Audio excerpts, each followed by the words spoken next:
Thank you. So, I would now like to welcome to the stage Adam Goswell. Adam leads technology, research and development at Lush.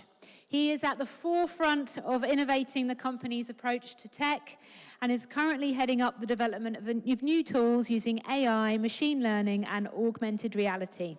Most recently, this has included developing AI technology to help remove packaging from cosmetics. It's going to be a great talk. Thank you. Thank you. Up you come, Adam. Thank you very much. Welcome.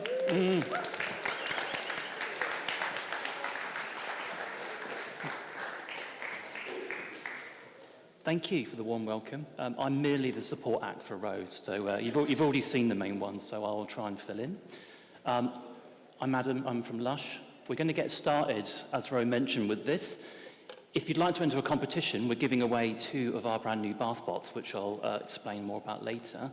But if you just want to scan the QR code and let us know your name and email address, we'll then bombard you with newsletters for the rest of your life. No, we won't, but we'll get in contact for the winners. There'll be 2 we're giving away at different colours, and we'll let you know and we'll get them in the post to you. So I'll give you a second just to scan the QR code and fill out the form, and we'll draw the prize winners right at the end. I'm just going to drink this while we...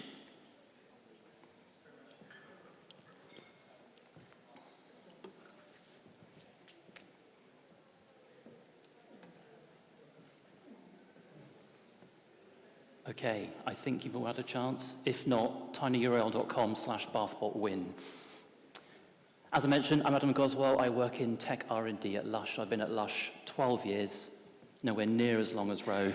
I have quite a fun job, I think. I work on technology R&D and innovation, which is really fun. The business comes to the team that I manage with problems and opportunities, and we try and solve those with technology. The title of this is called Bath Bombs, From Bath Bombs to the Metaverse, and that's a title I had in this presentation this time last year. And if you remember this time last year, we were talking a lot about the Metaverse and what the hell was that about. So I'm going to talk about the Metaverse and also what it is now and further to that where we are today. So yeah. And of course, it's from 1995 to 2025 because yes, next year we are 30 years old, which is fantastic. Just a quick recap, Rose already talked a lot about the history of Lush, but that is the first Lush shop, 29.5 High Street in Poole, just down the south coast. That's where Lush was founded, and the companies before it. It's still where the founders work upstairs today, inventing products, and it's still the kind of the heart of Lush, which is really nice. Lush is actually quite tiny. When you look at the global cosmetics industry, it's absolutely huge. Our nearest competitor or frenemy, L'Oreal, 41 billion, and then us, that tiny planet in the corner there, just under €1 billion a year. So we're small, but as you probably heard from Ro, I think we do have quite a big impact and something to say. From 1995 till now, this was as of August, that's the kind of scale that Lush is at, which is crazy. Even in the 12 years I've been in Lush, I've seen it grow from something big to something even bigger, which you can't quite believe. And as Alex mentioned, every country you might go to, you've probably smelt us somewhere. A bit about me, some of the projects I've been lucky to work on over the years. I pick 4 that I'm probably most proud of and probably talk about the most. On the right-hand side, at the top, is Lush Lens. That was a very big challenge that was given to the team that I work in to solve how we deal with the unpackaged naked products that Lush sells. The problem being that people don't know what they've got when they get home often, end up using like massage bars as soap or other things like this. So we had that challenge of how do we replace what would have been printed packaging with something else. So for quite a long time, we looked at all sorts of solutions like QR codes, lasering them into bath bombs, to RFID chips inside products, to all kinds of stuff. But back in 2017, 2018, machine learning and AI was starting to get good and commercialized. So one of my team at home experimented with a ML technology back then called TensorFlow, and we ended up working on Lush Lens, which uses an insane amount of photographs of our products to create the model that the camera can then recognize. So to date, I think we've taken about 1 million images of our naked products, which is no mean feat. We've got a machine called Nigel back in Poole. I'm not sure why it's called Nigel, I'll try and remember, but it's essentially a turntable with mobile phones pointed at it. Every time there's a new invention, we put the product on Nigel and we capture lots of images to create that AI model. On the left is one of our Tokyo flagship shops, Shinjuku. On the 3rd floor, we created a spa experience. We have spas, if you don't know, which are lovely. Please go and enjoy one.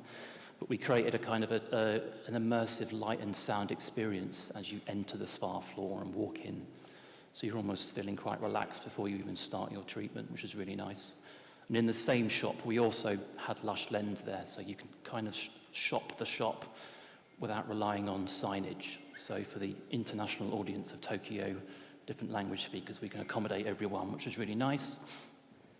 Talking of campaigning and shouting about what we believe in, bottom right, we did a campaign back in 2017 or 18 where we worked with a charity called Access Now, highlighting the issue of internet shutdowns. So where governments around the world might switch off parts of the internet or certain networks to try and censor free speech or control the population. We see a lot of it now. So to sort of really hammer home that message, we switched off our website and app on Black Friday and replaced it with that message to try and give you an idea of what an internet shutdown feels like. So of course, Black Friday being a big day, we don't do a sale, but that was really successful. We raised a lot of money and we funded groups working in that area to combat internet shutdowns and other issues around that. And then bottom left, I've worked on many, many re-platformings of Lush and different infrastructure projects, or the back end that support our commerce business. So the one we have now, lush.com and its apps, is in 22 countries and probably more languages, all running off a single platform, which is no mean feat. We do all of this under the banner of Lush Digital. It's a company that exists within the group of companies we have in Lush, which I work within. That was set up back in 2014, I believe. And as we have with the rest of Lush, we've got really fantastic ethical policies which we abide by and we don't retreat from, as Roy mentioned. And we pass this through into technology as well. So we have 3 kind of principles that we're kind of guided by and try and rely on. And I'll talk through them now. They are open source, ethical hardware, and ethical data. The first one, you've probably heard of it, open source. We will always try and favor software or ideas that have come from an open source community. So we try and reject big tech wherever we can and use platforms, tools, whatever, that's come from an open source place. Open source is generally free. It doesn't mean it's free to implement. You probably know of open source or are using it if you've used things like Firefox or WordPress or Blender, or Android has an open source version. So very much like Lush supports grassroots and charities and communities, we try and do that in tech where we can and favor open source solutions. The biggest one being our commerce platform. Salia is an open source commerce solution.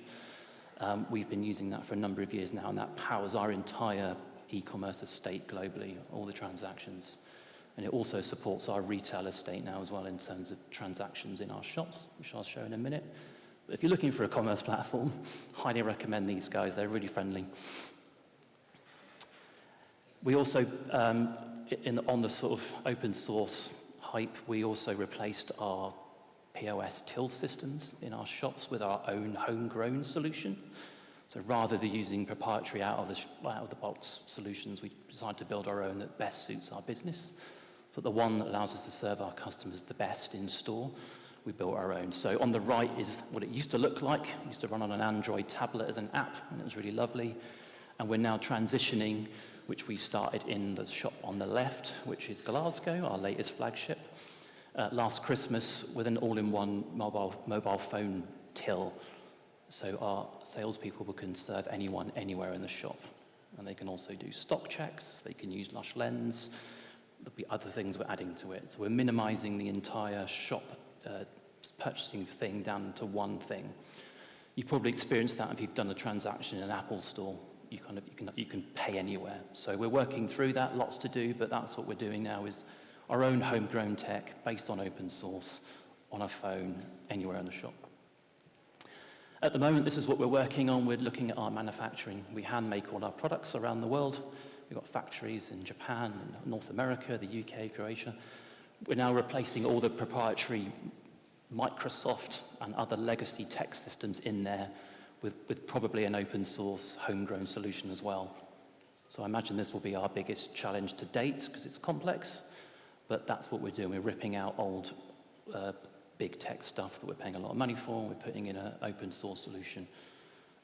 One of them is called ERP Next. If you're looking for one, you might not be. Second policy, ethical hardware. So we use a lot of hardware. We're going to be selling our own hardware. We really think about where that hardware has come from. In the picture at the top is an e-waste dump in Ghana called Agbogboshki. A lot of things that we throw away in Europe, technology and other, ends up in landfill like this, which we don't like. So we're trying to favour solutions where we look at the longevity of hardware we're buying. So things that don't last a year or two, like you throw away and upgrade. So we try and favour tech that doesn't need to be repaired, or you can repair yourself. So we don't have to buy a new one. Equally, we're worried about the ingredients of technology. On the bottom right is a mine in the DRC, I believe, that's mining cobalt, which goes in a lot of batteries. Batteries, as we know, is being used more and more and more, especially with electric vehicles. So we try to look at the source of all the ingredients of the tech we're buying wherever we possibly can and favour the best of breed that we can do. Not an easy story to do because you can imagine it's complicated and no one's actually got it right yet. However, I'll go on to this, but this is more hardware that we buy. We have a lot of hosting and servers around the world. So we may have hardware that we can physically see, but we're also got hardware in data centers all over the place we're using, which use up a lot of energy, and they're very inefficient, so we know that's a problem. We switched to Google many years ago because they had a really good path to getting to net zero, which we're really, of course, in favor with, and we're really enjoying working with them. I've got a map here of their data centers in 2022. You can see by the green circles the ones that are running from more carbon-free solutions, so hydroelectric, wind, solar, definitely not gas. So we try and place our most energy-consuming tasks in the data centers that are the most efficient. My favorite one being this one on the right in Finland, which is an old paper mill from the 50s that Google bought. It runs nearly 100% on wind and solar, and it's cooled by the, as you can imagine, freezing waters of the Baltic Sea. Love to go and visit. A really good example of where that's going. Again, not a solution. Google are aiming for 2030 to be carbon zero on that. So all of their data centers powered by renewable sources. Going back to hardware, this is the company we'd love to be or have everything running how they do it. It's called Fairphone. They're not a startup anymore. They're a big company. They make what is called the world's most ethical phone. So they've gone to the lengths of looking at every single ingredient and component, tracing it back to its source and making sure they're doing it in the right way, which is super awesome. I think they're on their 6th generation device now, which is great, and they also make headphones and other bits. But if you want to buy a phone, this could be the last phone you ever buy because you don't have to upgrade or repair it. You just upgrade and repair the components. If a new camera comes out, you just buy the camera. Your screen breaks, you just buy the screen. So could be the last phone you buy. We would love to do all of our electronics and hardware in that way, so we talk a lot with Fairphone. We're also quite fortunate, like you guys, to live by the sea. We're from Poole in Dorset. I actually live in Bournemouth, which is next door. Poole has got the world's 2nd largest natural harbour. Our offices, some of them are on the top right of the picture. We're looking at a project now where we're wondering if we can harness energy from the harbour. The harbour is slightly tidal, so there's movement in the water. So we're working with a local university to look at a tidal energy project. So could we harness power from the harbour? Could we store it? Could we cool stuff with it? And could we use that to power our digital estate?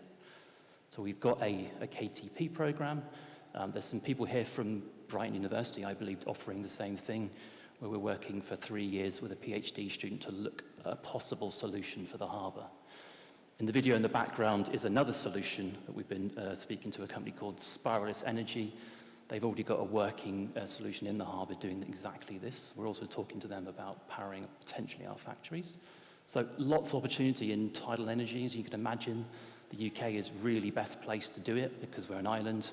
I think it's 50% of the available tile energy in Europe is in the UK. So we're kind of at the forefront of a possible solution there to get us away from renewables. The third policy is ethical data. This goes into lots of places, but largely we as you do with GDPR, which I'm sure you know about, we respect the data we take. We ask why we take the data, and we keep that data secure, and you have the right to delete it. Really great that we've got the GDPR standard in Europe, but as Lush, we try and apply that standard globally. It also touches our social media stance, as Ro mentioned, because we don't quite like or feel comfortable with the way that some of those social media networks take and weaponize our data. So we've made some statements like the bag top right before about that kind of stuff that's been going on at Meta and other platforms. So that's the third policy. And that segues quite weirdly into the Metaverse. So the Metaverse is a strange word, and I think it's potentially the wrong word, but we've been doing a few little experiments in that and something quite big recently, which I thought I'd talk about. I learned last year that the word Metaverse came from this book written in 1992 by Neil Stephenson, which is about a virtual online world. Also, the word avatar came from the same book. I'm trying to read it as well. The guy, Neil Stephenson, ended up working for Jeff Bezos at Blue Origin, and he's been working at Microsoft, so he's kind of a tech evangelist in that VR, augmented reality world. I highly recommend reading it. The Metaverse, it turns out, isn't really just one place. It's lots and lots of places. So this is a map of the Metaverse many years ago. There's lots of platforms of varying types, generally 3D, social experiences, VR, all of that mixed in. A lot of gaming, so the likes of Minecraft, Fortnite, Roblox, all of this kind of stuff. What's interesting for us with a brand that's moving away from social media is the amount of people that are using these platforms, especially Minecraft, Fortnite. You've got players in the hundreds of millions a month using it, so it's becoming quite a social space. And it's a really nice time for brands to enter those platforms, and it's getting cheaper to create content and be on there. So it's just an interesting space that we think is quite exciting. Last year, we did a few experiments with two Metaverse platforms. One was called Decentraland, where we bought a plot of land. It's like real estate. And we recreated a house that we had at the same time at South by Southwest in Texas in the Metaverse. So customers and others could come and join us in our house virtually. And we also gave away, as NFTs and wearables, the T-shirts and bags and hats bottom left. So people can come and buy one of our All Are Welcome Always T-shirts and wear them around the rest of the Metaverse, which was really nice. And on the right, for World Bath Bomb Day last year, which is our anniversary of when we invented the bath bomb, we did quite a crazy celebration of bath bombs in another platform called Spatial, which is really fun, very artistic. However, you've probably noticed we've been doing a lot of collaborations recently. We've been working with some big entertainment titles, Super Mario, Beetlejuice, things like that. So we're starting to work with other brands to create creative products and leverage their excitement around it, which has been going very well. As part of that, a few months ago, we worked with Minecraft. So of course, a huge Metaverse platform. We did some really lovely products based on the building blocks there. So you can have a bath bomb of a building block and make your own thing. And some of the other, which I don't fully understand, characters from the game, which is awesome. But as part of that, we were really lucky to work on a collaboration with Mojang, the company behind it, to create a Minecraft bath bomb add-on, where you can run around the Minecraft universe, collect ingredients, and create your own bath bomb. Then you can then throw that bath bomb into a lake or the sea, and you'll get the bath art experience. So we don't yet know how well that's gone, but I think the early estimate was about 25 million downloads of the add-on in the first couple of weeks. So super exciting, super interesting to see how that changes our engagement with audiences. But I just thought I'd give that a real-world example of doing something in the Metaverse, which is definitely the wrong word, but online 3D something. And that segues to what I've got on the table, is BathBot. So we've kind of taken everything we've learned from tech and hardware and all the ethics, and it's ended up in a product we're releasing at the moment called BathBot. It came about because obviously we're known for products for the bathroom, bath bombs being the most famous. We do a lot of other things. We also do really good spa experiences. You can come have a lovely treatment. You can have a bath with us. You can do all sorts that combines music, sound, lighting, aromatherapy. We do a lot of music. We've created our own music. We've got artists in the company. We have a whole library of it. So we always wondered if we brought all those things together, what could that look like that someone could take home with them? Here's some early prototypes that were thrown out. We sort of went all over the place about what this could look like, experimenting with different materials, glass, cork, porcelain, all sorts of things. What we ended up with was this.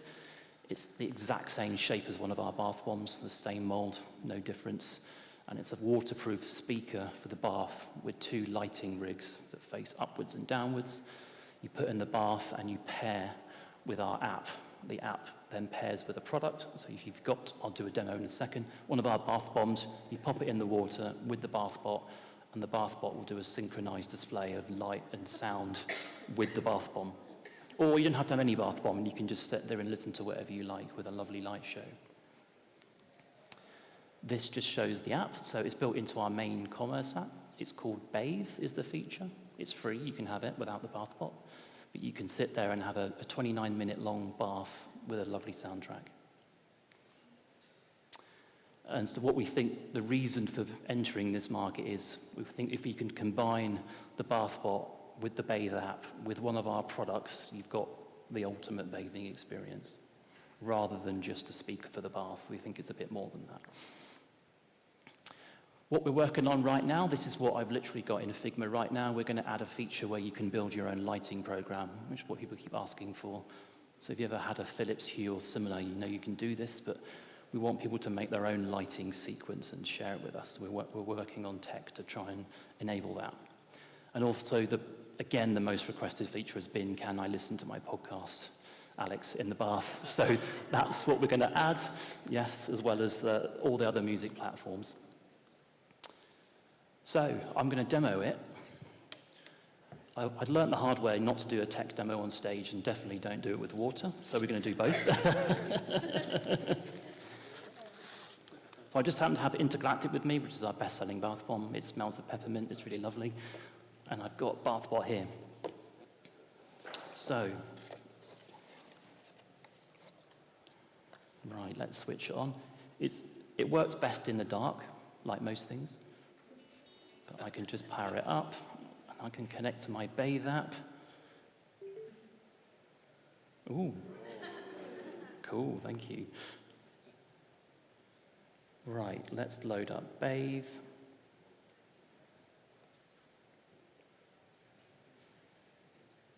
And I'm going to choose the Intergalactic sequence, which goes with Intergalactic. Yes, thanks, Ro. Thank you very much. And then what I would do is I would choose the sequence, hit play, let it download the audio file. And BathBot will start doing its thing alongside the product.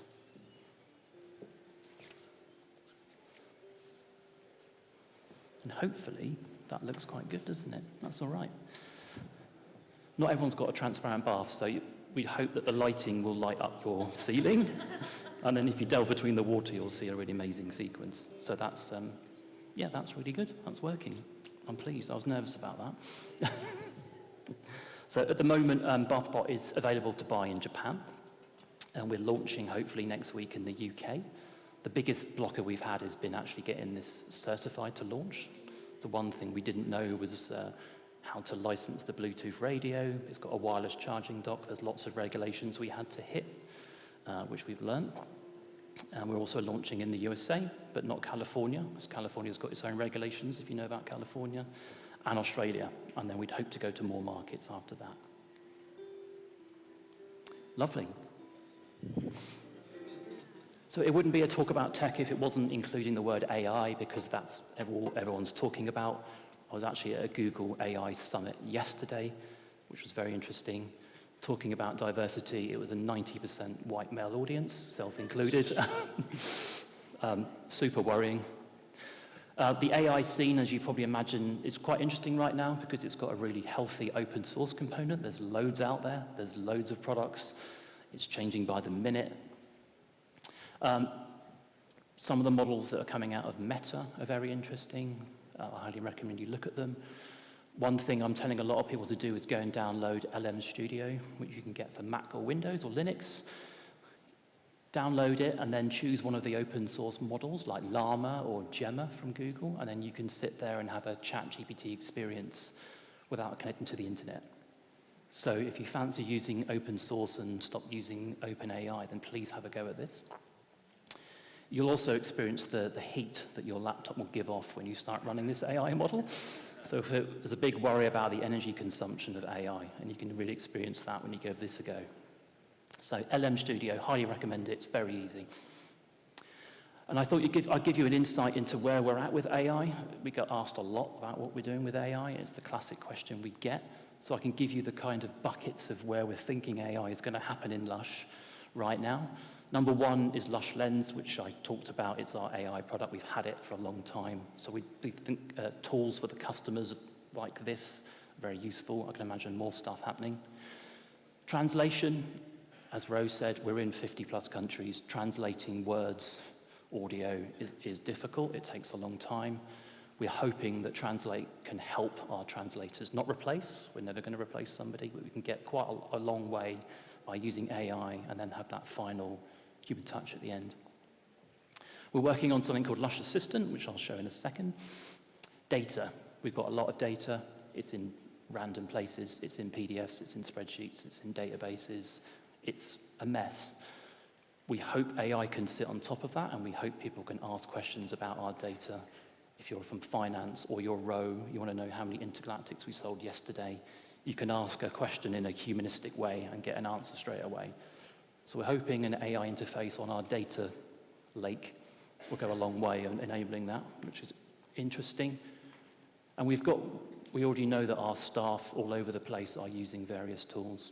We've got like note-taking tools, writing tools, all sorts of things out there. A little bit of a worry because we're worried about security and all the ethics of those platforms. So we're just aware that our staff are already using AI. We just don't necessarily know about it. And a little insight into Lush Assistant. So we're prototyping a world where anyone can ask a question about Lush and get a response in a human way. So trying to replicate the store experience. I say replicate, we can never replace it because you get a very unique experience in the Lush shop. But basically ask any kind of question you like and the AI can interpret that and give you a lovely answer rather than navigating around an app or a website with many, many clicks. We can also ask questions about ingredients or how you might use a product. So we're really hoping that AI, an agent on top of all of our content and stories, can help people get to the cosmetic they need much quicker than they can browsing categories or search. So that's potentially coming up before Christmas, like a demo of that on our website.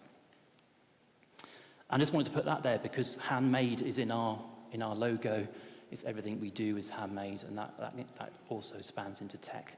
So everything you've seen has been handmade by somebody that works for us. But particularly with AI, I think that word has to be really important. We're never going to replace people's jobs or anyone with a robot. So I always remind ourselves of that handmade word while we talk about the hype of AI. The bit you've all been waiting for. Thank you for listening. We can do the competition winners. So I'm hoping I've got a list here of everyone that's entered the prize draw. Give me just 2 seconds.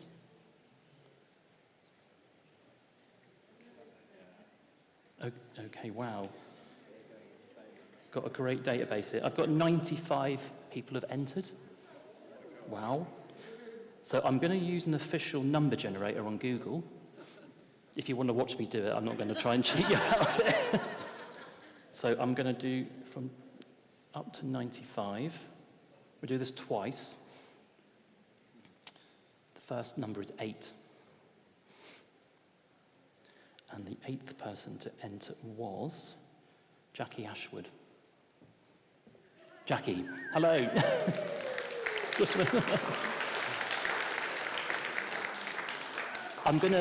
Jackie, I will email you and we'll work this out. But well done. Congratulations. Right, the next person is 24. The 24th entry is Sarah Cronk.